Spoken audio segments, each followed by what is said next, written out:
If social media causes anxiety for you, you are going to find this so incredibly validated. And today we are covering the 9 reasons why social media causes anxiety and depression. And we're going to get specific about how you can overcome social media anxiety and depression in a way that feels right to you. So let's go. If you hear yourself saying, social media gives me anxiety, you are not alone. In fact, many people say it gives them such overwhelm and panic, they just want to shut it down completely. Now, that is a very common experience. And I want to give a pretty balanced approach here today. So let's first look at some social media stats. So research shows that people use an average of 6.6 different social media networks each month. And when I heard that, I thought that can't be true, but I actually counted the ones that I use, and it is. I thought that was very interesting. That sounds like an incredibly huge amount of social media networks. But the average time spent on social media daily is 2 hours and 24 minutes, not weekly, daily. While 67% say they have a drop in self-esteem as they compare their lives to other people's that they see on social media, 73% of people report they also find solace and support in these platforms. During tough times, I think we all experienced that during COVID. And I know for me, as someone who lives in America but is Australian, social media has allowed me to be friends with people from high school, from college. I get to be connected with my parents' friends. I have found it to be an incredibly beautiful process. But today we're looking specifically at how social media does impact our mental health, particularly how it causes anxiety and depression. Now, we have some social media depression stats here as well. We do have research to show that there is a link between social media use and depression. More than 3 hours on social media per day does increase your risk for having mental health problems. This is a study done specifically for teens, but I think as adults, we could all agree that's probably true as well. There's also some social media addiction statistics that we want to know. We know that 39% of social media users report that they are addicted to social media, meaning they want to get off, but they can't, or they experience adverse experiences and consequences when they're not using it in moments of distress and when they're needing to regulate. We may also here look at some social media anxiety disorder statistics. Studies show that around 32% of teenagers say social media increases their anxiety and has had a negative impact on the people of their age. However, what I thought was interesting is they said only 9% believed that was the case for themselves, but they believed that for other people. Interesting statistic. 67% of adolescents report feeling worse about their own lives after using social media. And most teenagers say that social media has had neither a positive or a negative effect upon themselves. So we are getting some mixed statistics here. I think the real point for you is to decide for yourself, is it helping me or is it hindering my mental health? And if it is, let's talk about some skills that we can use. So here we go. We have 9 reasons social media causes anxiety. Now, I did this. This is not scientifically backed, but I did a review from people on Instagram. Funny how it's a social media platform, but I did interview them, do a poll, and also have a question box where they get to put their specific reasons of why social media has impacted them negatively. And here is the results. So the number 1 reason social media causes anxiety, they said, was comparison. Social media comparisons seem to be the biggest part of increasing anxiety and depression. And I think it's important that we identify how social media comparison impacts us. Now, what I've found as a clinician and a marriage and family therapist and helping people with anxiety is often it reinforces untrue beliefs they have about themselves, or we could say negative beliefs that they had already, like I'm not good enough, I'm not doing enough, I'm not happy enough, I'm not making enough money, I don't have enough followers, or I'm not succeeding enough. And that constant having it in your face of what they're doing and seeing their highlight reels makes us feel like we're not doing enough and may actually be bringing up our own insecurities that we aren't enough, right? And so I think it's really important that we first use social media as an opportunity to take a look at those beliefs, take a look at those thoughts. What thoughts does social media bring up for you? Are the thoughts true? Are they helpful? Do they determine facts, or are they just kind of feelings and thoughts that you've had on a whim because of your anxiety? When we take a look and we have a little look at those thoughts, we can then determine whether we want to respond as if those thoughts are true. It's also important to recognize that people only post what I call their A roll. They don't post their B roll. They don't post their C roll. They only post the highlights. They post the things they're most excited about. They post the things they want you to think about. No one wants them to see your dirty socks and your laundry and your meltdowns and the relationship struggles you're having and your own insecurities. There are people talking about that on social media, but even those people, we can't assume they're not showing us, only the good stuff. It could be that they're also showing, only the good stuff. Now we can move on from there and look at the number 2 reason that social media causes anxiety and depression, and that is the fear of being judged by others. Now, the truth here is social media can cause social anxiety, which is the fear of being judged, the fear of being humiliated, the fear of being shamed publicly.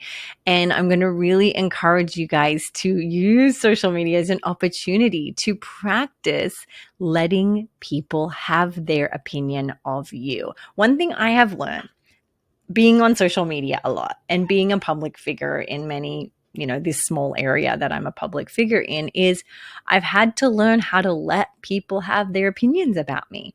I've had to give them permission to not like me. I've had to practice allowing and riding the wave of discomfort that I'm not for everyone. The truth is, a lot of us, when we're in social media, we have to face the fear that our opinion may upset people, that people may say things about us or critique us, and that may impact how we feel about ourselves. I've been through a lot of therapy here, so I can speak on the end of coming through a lot of this. Is now I'm okay with people not agreeing with me and not liking me and not understanding me. I've gotten really good at giving them permission to have their feelings and their thoughts about me. And I'm going to have my feelings and my thought about me too. Does that mean I don't care about what they think? Absolutely not. I deeply care what they think, but I have learned to not let it imprint on how I show up on social media and how I feel about myself and what I think about myself. The number 3 reason that social media causes anxiety is trolls. Getting bullied is a huge piece of social media, and we see it every day.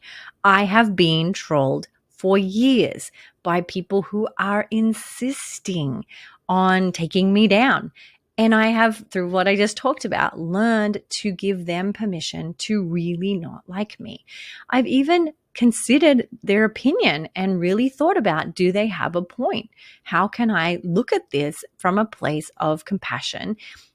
Is it true? Is what they're saying factual? In many cases, no, right? The truth is, hurt people hurt people. So the people online who are saying horrible things are usually people who are coming from a great deal of hurt and harm and pain. That doesn't mean I'm saying it's okay that they're doing this behavior, but we have to also recognize from a place of compassion that most of the trolls out there are doing it not because they're happy, fulfilled people, but because they're on a mission to take people down with them. And that really helps me to be compassionate and not take on their opinion, and allow it to just be a part of social media and not take it personally, right? Now, the fourth thing that, the fourth reason social media can cause anxiety is the fear of being canceled. You may see that these points are growing on each other. Cancel culture is a thing, folks, and I get it. It is scary out there. A lot of you say that being on social media, even commenting on your friends' posts, is scary in fear that you might say something that will offend them and cause you to get canceled. Or that out of a lack of, you're feeling on a whim, you say something or you make a joke and that it causes you to get cancelled. This is a really common one as well. A lot of folks who weighed in were saying that this is a true fear for them. I have found, as someone who has, come head to head with this, what was really helpful for me was actually to write down a cancel campaign of my own, which is like, what is the worst thing someone could say about me? You know, what would they say? Because sometimes people will say negative things and it doesn't hurt my feelings, and sometimes I'm afraid they'll say certain things that would really hurt my feelings. I use that as an opportunity to look at those and ask, why are those things so important to me? Is it my values? Is there something about that where I was taught as a child to be ashamed of those qualities? Am I afraid of how people will stand up for me, or am I afraid of how I will handle this sort of public shaming that goes on? And that was a super helpful experiment that I did with a therapist to really help me get to the bottom of what the fear is, and go from there. Of course, I'm not going to say anything horribly mean on social media. I'm not concerned about that, but I am concerned at how people will go out and attack me, because it has been something that I've dealt with in the past, and it sounds like it's something that's bothering you guys as well. Now we move on to number 5. The 5th reason that social media causes anxiety is FOMO.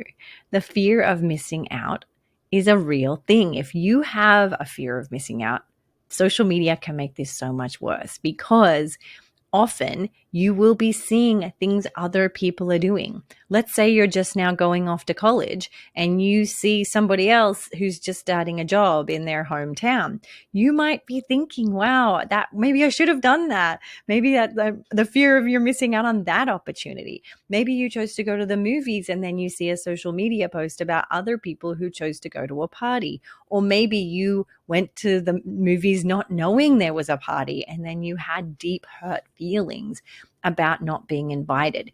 These are true, real emotions, and I want you to slow down for all of these points, but especially this one, and give yourself a ton of compassion, right?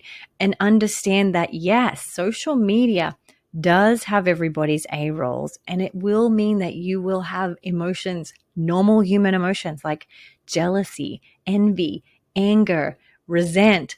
That is a normal human emotion. I also think sometimes when we're on social media, we judge ourselves for the emotions we feel about what we see on social media. I shouldn't be judging them. I shouldn't be jealous. I shouldn't be angry. I want to give you permission to acknowledge and feel all of those feelings, because they're normal human experiences. The 6th reason that social media causes anxiety and depression is that social media highlights negativity, right? A lot of you said, I have tried my best to turn off the news. I don't sign on to the news apps. But when I go on social media, other people are posting about things that frighten me: shootings, global warming, politics, religion. And they were saying that this really creates a lot of anxiety and stress on their nervous system as they're, just wanting to have some fun on social media and have a few laughs and watch a few baby dogs and kittens have a little fight over a piece of string or something. I get it. I've had that same experience too. It's the end of the day. You're thinking, I just want to like check in and do a little deep breath and then zone out on social media. But yet you're faced and bombarded with negativity. If that's the case, and this goes for all of the points we're making, is do an intention check. As you go to log on to social media, check in. Do I have the capacity here to see things that maybe I don't want to see? When you see them, have I got the discipline to turn it off if it's not healthy for me, right? Really, really important piece that we have to remember here.